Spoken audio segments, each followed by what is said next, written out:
ಈಗಾಗಲೇ ಪ್ರತಿಭಟನಾ ಕಾವು ಮಧುಗಿರಿಯಲ್ಲಿ ಜೋರಾಗಿದೆ ಅಂತಾನೆ ಹೇಳ್ಬೋದು. ಸಚಿವ ಸ್ಥಾನದಿಂದ ರಾಜಣ್ಣರವರನ್ನ ವಜಾ ಮಾಡಿರುವಂತಹ ಹಿನ್ನೆಲೆಯಲ್ಲಿ ತೀವ್ರವಾದಂತಹ ಒಂದು ಆಕ್ರೋಶ ವ್ಯಕ್ತವಾಗ್ತಿರುವಂತದ್ದು ನೀವು ನೋಡಬಹುದು. ಮಧುಗಿರಿಯ ರಸ್ತೆಗಳಲ್ಲಿ ಈಗಾಗಲೇ ರಾಜಣ್ಣರವರ ಫೋಟೋವನ್ನ ಹಿಡ್ಕೊಂಡು ಏನು ಈ ರೀತಿಯಾದಂತಹ ಕಾಂಗ್ರೆಸ್ನ ಒಂದು ನಡೆ ಏನಿದೆ ಅದರ ವಿರುದ್ಧವಾಗಿ ಈಗಾಗಲೇ ಘೋಷಣೆಗಳನ್ನ ಕೂಗ್ತಿರುವಂತದ್ದು. ಮತ್ತೆ ಮಂತ್ರಿ ಸ್ಥಾನವನ್ನ ವಾಪಸ್ ನೀಡಬೇಕು ಅನ್ನುವಂತ ನಿಟ್ಟಲ್ಲಿ ಒಂದು ಪ್ರತಿಭಟನೆಯನ್ನ ಮಾಡ್ತಾ ಇರುವಂತದ್ದು. ಇನ್ನು ಈಗಾಗಲೇ ಸಾಮೂಹಿಕವಾಗಿ ಬಂದ್ಗೆ ಕೂಡ ಕರೆ ಕೊಟ್ಟಿರುವಂತದ್ದು. ಅಂಗಡಿ ಮುಂಗಡುಗಳನ್ನ ಮುಚ್ಚಬೇಕು ಅನ್ನುವಂತ ನಿಟ್ಟಲ್ಲಿ ಕೂಡ ಈಗಾಗಲೇ ಒತ್ತಾಯವನ್ನ ಮಾಡ್ತಾ ಇರುವಂತದ್ದು.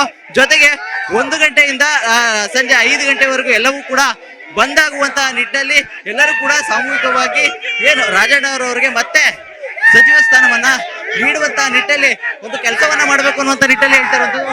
ಮತ್ತೊಂದು ಕಡೆ ಅಂಗಡಿಗಳನ್ನ ಕೂಡ ನೀವು ನೋಡಬಹುದು, ಎಲ್ಲವನ್ನು ಕೂಡ ಕ್ಲೋಸ್ ಮಾಡುವಂತ ಒಂದಷ್ಟು ಬೆಳವಣಿಗೆಗಳು ಕೂಡ ಆಗ್ತಾ ಇರುವಂತದ್ದು ನೀವು ನೋಡಬಹುದು. ಎಲ್ಲಾ ವಸ್ತುಗಳನ್ನು ವಾಪಸ್ ಏನು ಬೆಳಗ್ಗೆ ವ್ಯಾಪಾರಕ್ಕೆ ಅಂತ ಹೇಳಿ ಬಂದಿದ್ದವರು ಎಲ್ಲವನ್ನು ಕೂಡ ವಾಪಸ್ ಇಡ್ತಾ ಇರುವಂತದ್ದು. ಅಂದ್ರೆ 1 ಗಂಟೆಯಿಂದ 5 ಗಂಟೆವರೆಗೂ ಮಧುಗಿರಿಯ ಎಲ್ಲಾ ಅಂಗಡಿಗಳನ್ನ ಬಂದ್ ಮಾಡುವಂತದ್ದು. ಕೇವಲ ಸಾರ್ವಜನಿಕರಿಗೆ ಅಗತ್ಯವಾದಂತಹ ಬ್ಯಾಂಕ್ ಆಗಿರ್ಬೋದು, ಆಸ್ಪತ್ರೆ ಆಗಿರ್ಬೋದು, ಇವುಗಳನ್ನಷ್ಟೇ ಓಪನ್ ಆಗಿರ್ಬೇಕು. ಉಳಿದಂತೆ ಇದೆಲ್ಲವೂ ಕೂಡ ಬಂದಾಗುವಂತ ನಿಟ್ಟಲ್ಲಿ ಕೂಡ ಈಗಾಗಲೇ ನಿರ್ಧಾರವನ್ನ ಮಾಡಲಾಗಿರುವಂತದ್ದು. ಒಟ್ಟಾರೆಯಾಗಿ ರಾಜಣ್ಣರವರ ಏನೊಂದು ಸಚಿವ ಸ್ಥಾನಕ್ಕೆ ಏನೊಂದು ಈಗ ವಜಾ ಆಗಿರುವಂತಹ ನಿಟ್ಟಲ್ಲಿ ಸಾಕಷ್ಟು ಆಕ್ರೋಶದ ಕೂಗು ಬರ್ತಾ ಇದೆ. ಮತ್ತೆ ಅವರನ್ನ ವಾಪಸ್ ಸೇರಿಸ್ಕೊಳ್ಬೇಕು, ಅದರ ಮಂತ್ರಿ ಸ್ಥಾನ ಕೊಡಬೇಕು ಅನ್ನುವಂತ ನಿಟ್ಟಲ್ಲಿ ನೋಡ್ಬೋದು. ನೀವೆಲ್ಲರೂ ಕೂಡ ಯಾವ ರೀತಿಯಾಗಿ ಇಲ್ಲಿ ಒಂದು ಪ್ರತಿಭಟನೆಯನ್ನ ಮಾಡ್ತಾ ಇದ್ದಾರೆ.